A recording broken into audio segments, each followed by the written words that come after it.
Bismillahirrahmanirrahim. Bab tentang taubat.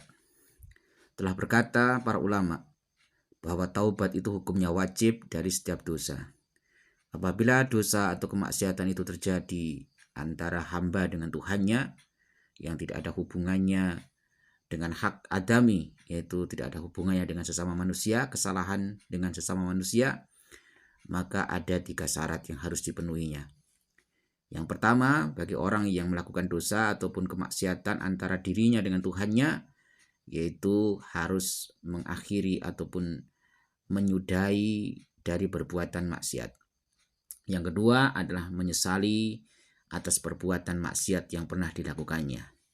Yang ketiga adalah dia berazam ataupun berniat berkehendak dengan sungguh-sungguh untuk tidak kembali kepada dosa itu untuk selama-lamanya atau tidak melakukan hal yang sama. Apabila di antara 3 syarat itu tidak terpenuhi, maka tidak sah hukum taubatnya. Akan tetapi apabila kemaksiatan itu ada hubungannya dengan sesama manusia, maka syaratnya ada 4. Yang pertama, yang ketiga adalah harus meminta ridho ataupun meminta ampun dari orang yang pernah kita dolimi atau yang pernah kita berbuat salah kepadanya. Apabila itu berupa harta ataupun sejenisnya, maka kewajibannya adalah mengembalikan harta itu. Contohnya kita pernah mendolimi orang, mengambil hak-hak orang lain, maka syaratnya harus dikembalikan kepada pemilik yang sah atau pemiliknya. Apabila dosa itu berupa had qadhaf ataupun maksudnya kita pernah menuduh seseorang tanpa adanya bukti, maka kan harus dihad, harus ada hukuman karena kita menuduh tanpa bukti, maka kita harus melaksanakan hukuman itu atau kita meminta pengampunan ataupun keridhaan dari orang tersebut. Apabila dosa kemaksiatan itu berupa ghibah ataupun kita pernah menceritakan aib dan juga keburukan-keburukan orang lain, maka kita harus meminta kehalalannya. Wallahu a'lam bishawab. Wa yajibu ayatuba min jami'i dzunub. Diwajibkan bertobat dari seluruh dosa-dosa. Apabila seseorang hanya bertobat dari sebagian dosa-dosa yang dia lakukan, tidak sepenuhnya, artinya dia bertobat dari sebagian maksiat, kemudian yang maksiat yang lainnya dia masih melakukannya, maka taubatnya sah menurut pendapat ulama ahli hak.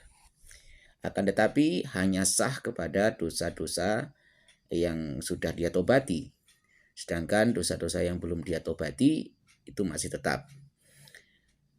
Sudah menjadi jelas tentang dalil-dalil ataupun dasar-dasar dalil dari baik dari Al-Quran ataupun dari hadis tentang tobat ini ya, tentang anjuran tobat, baik dari ijma'ul ulama ataupun kesepakatan para ulama tentang kewajiban untuk bertobat. Qala Allah Ta'ala, wa tubu ilallahi jami'an ayyuhal mu'minuna la'allakum tuflihun.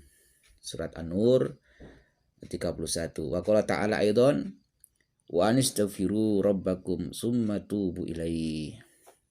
Surat Al-Hud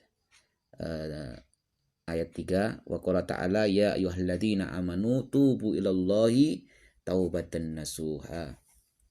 At-Tahrim 8. Makna taubat secara arti bahasa adalah bentuknya, lafaz taubat itu bentuknya adalah bersikutkan masdar. Kalimat isim yang bersikutkan masdar yang berasal dari fi'il madhi taba yatubu taubatan. Taba fi'il madhi, yatubu fi'il mudhari', taubatan adalah masdarnya. Idza roja'a, maksudnya di saat dia kembali. Orang yang bertobat itu adalah orang yang kembali kepada kebenaran. Jadi dia kembali dari kesesatan menuju